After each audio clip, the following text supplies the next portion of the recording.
How to stop at a traffic light with an automatic transmission. D, N, or P. When a driver, especially a beginner, gets behind the wheel of a car with an automatic transmission, one of the first questions that arises is this: what should I do at a red light or during a brief stop? Leave the gear in D, shift to N, or even P? Surprisingly, even among experienced drivers, opinions vary. Some believe it's essential to use neutral, others advocate for switching to park, and some just keep their foot on the brake and stay and drive. To understand what's really right, you need more than just advice from forums or friends. You need to understand how the transmission works and what actually happens in each mode. Why many drivers switch to N or P at a red light. It's a common scene. The car stops at a light, and the driver immediately shifts from D to N or even P. Usually, they justify this by saying it saves fuel or it reduces stress on the transmission. Often, it's just a habit copied from others. A beginner sees someone doing it and assumes it must be correct. But these actions are often based on outdated myths or misinformation. Many drivers assume that as long as the vehicle is in D and the engine is running, the transmission is under constant load. And to unload it, they think it's necessary to shift to another mode. In reality, this is not only unnecessary, it can actually be harmful. Here's why. How the transmission works when the car is stopped. When a car with an automatic transmission is moving, engine torque is transferred through the torque converter to the transmission and then to the drive wheels. In drive, this power flow remains uninterrupted, even when the vehicle is stopped. However, when you press the brake, the motion is blocked and the car stays still, even though the transmission is technically ready to move. It's important to understand that automatic transmissions are designed to function this way. Engineers account for constant stop-and-go traffic in urban driving. The transmission is built to handle thousands of stops and starts over its lifespan.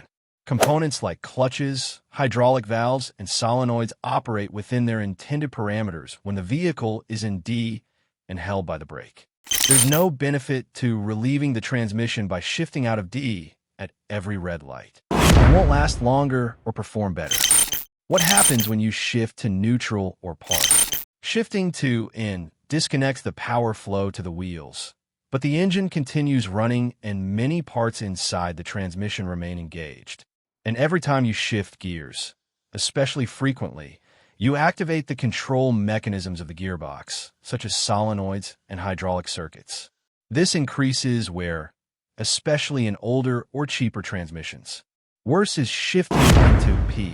The park mode is meant for complete stops, where the output shaft is locked by a mechanical parking pawl. If the car is not fully stopped or slightly rocks after stopping, the pawl can be damaged when engaged. In fact, shifting into P while the vehicle is moving, even slightly, can cause serious mechanical failure. What about fuel savings? The idea that shifting into N saves fuel comes from older vehicles, mostly carbureted engines and outdated automatics. Yes, some older models did show slight improvements in fuel economy when switching from D to N, but the difference was negligible even then. Modern vehicles are much smarter.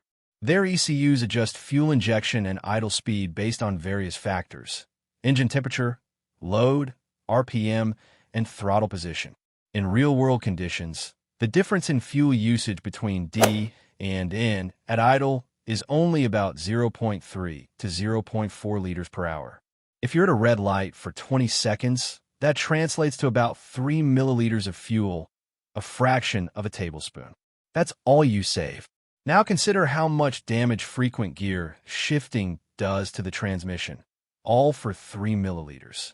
Transmission wear from frequent gear changes. Each shift of the gear lever is more than just a click. Inside, solenoids trigger, valves open and close, and clutches engage and disengage. While a new transmission handles this with ease, over time, wear builds up.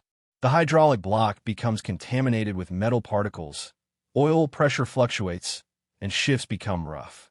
If you're switching between D, N, and P hundreds of times a day, you accelerate wear. In the long run, this can mean expensive repairs. In modern cars, transmission replacements or overhauls can cost thousands of dollars. When it makes sense to use N or P. There are situations where using N or P is justified. Waiting at a closed railroad crossing where the wait might be several minutes. You're waiting for a passenger and don't want to keep your foot on the brake. You're in a complete traffic standstill for a long time. In these cases, it makes sense to use P, especially if you want to relax your foot. But remember, you must be at a full stop before shifting into P. And if the road is on an incline, engage the handbrake first. YN is a poor choice. Neutral may seem like a harmless alternative, but in reality, it's a risk. In N, the vehicle is not locked. If you release the brake, the car can roll, especially on a slope. Even the smallest roll forward or backward can cause a collision. Additionally, N doesn't completely disengage the transmission. Hydraulic pressure is still active, and clutches are partially engaged. It's not a rest mode. It's an unstable state that's not meant for stopping at lights. What to do in traffic jams? If you're stuck in slow-moving traffic, the best choice is to remain in D and use the brake pedal as needed. Constantly shifting into N or P makes no sense and can be dangerous. It also makes you more tired and prone to errors.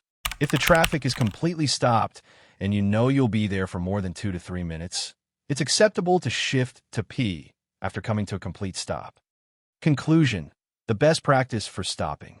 If you're stopping for up to 1 minute, stay in D and hold the brake. Don't shift to N. It's ineffective and can be dangerous. Avoid using P unless the stop is long and only after coming to a full stop. You won't save fuel, but you might damage your transmission. Remember, automatic transmissions are built to handle city driving. Don't overthink it. A simple rule: the fewer unnecessary actions you take, the better for your car.